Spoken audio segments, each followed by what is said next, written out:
আরে নামটা বলেন না জোরে। আরে কি নাম, শুনলেই শান্তি হয়। যার নাই সে জানে এই নামে কত মধুর, যার নাই সে জানে। মার কলিজায় যে কত দরদ, মমতা, ভালোবাসা, এটা মা ছাড়া দুনিয়ার কেউ জানে না। মাকে যে আল্লাহ বানিয়েছেন সে আল্লাহ জানে। এই জন্যে মাঝে মধ্যে আমি আমার বাচ্চাদেরকে বলি, এই মা চেনো? মা কই জাম্মু? না না, মা চিনো না। মা হইল ওই মানুষ, যুবক ছেলেপেলেরা যাদের মা নাই, খেয়াল করো, থাকতে নিজের জান্নাত বানাও, থাকতে নিজের জান্নাত বানাও। মা ওই মানুষ, ঘরে খাবার আছে যা, মা যদি মনে করে না আমি যদি এখান থেকে একটু খাই তো আমার বাচ্চারা পেট পুরে খেতে পারবে না, মা ওই মানুষ ওই মুহূর্তে প্রচণ্ড ক্ষুধা পেটে নিয়ে একটা অভিনয় করে বলবেন, আম্মুর ভাল লাগছে না, বমি বমি লাগছে, আম্মু খাবো না, তোমরা খেয়ে নাও।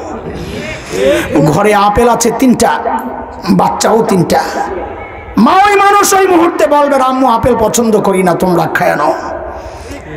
আমাদের ঘরে ভালো কোনো খাবার তৈরি হলে আমাদের মুখে না দেয়া, যিনি কোনোদিন খান নাই, আজীবন এই স্যাক্রিফাইস যে মানুষটা করেছেন তিনি মা। তিনি কে? আর এর জন্যই তো আলেমরা কোন কোন মাসআলায় মা আর বাবাকে আলাদা করেছেন।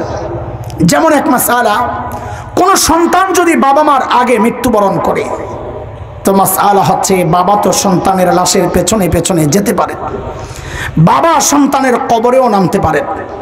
বলে কেন, বাবার কলিজায় কি মায়া দয়া নাই? বলে আছে। বাবাও চিৎকার করে করে কান্না করবেন, কিন্তু বাবাকে আল্লাহ ওই শক্তি, সামর্থ্য, মনোবল দিয়েছেন, বাবা সন্তানকে দাফন করে কান্না করতে করতে উপরে ওঠার মতো ক্ষমতা রাখেন। কিন্তু কোনো মায়ের জন্য সন্তানের লাশের পেছনে যাওয়া চলবে না, কোনো মায়ের জন্য সন্তানের কবরে নামা চলবে না। কেন?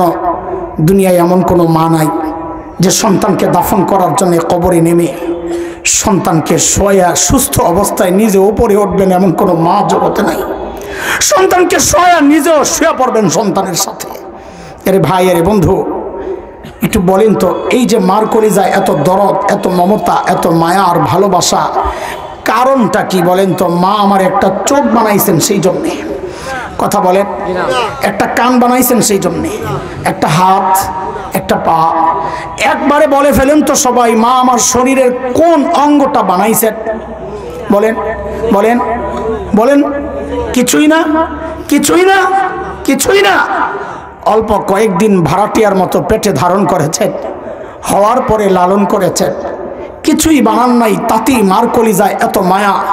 মা আমার কিছুই বানান নাই, তাও মার কলিজায় এত মায়া। তাইলে যে আল্লাহ আমার চোখ বানাইছেন ওই আল্লাহর কত মায়া, যে আল্লাহ আমার হাত পাও বানাইছেন ওই আল্লাহর কত মায়া, যে আল্লাহ আমাকে এত এত নিয়ামত দিয়া বাঁচায় রাখছেন ওই আল্লাহর কত মায়া। বলে জালিম, কত মায়া, তুমি কি দেখো না? আরে আমি আর তুমি যখন দরজা বন্ধ করে গুনাহ করি, ভেতরে গুনাহ চলছে, আর আমার মালিক ওই গুনাহ অবস্থায় দরজার নিচে দিয়ে বাতাস আর অক্সিজেন পাঠায়া দিচ্ছেন, কেন? আমি যেন ওই অবস্থায় মারা না যাই। আমি আপনি যখন গুনাহ করি না, মালিক তখন এই মায়ার কথাগুলো মনে করিয়ে দিয়ে দিয়ে ডাকতে থাকেন। কি বলে?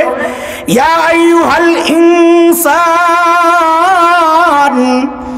মা গররাকা বিরাব্বিকাল কারীম।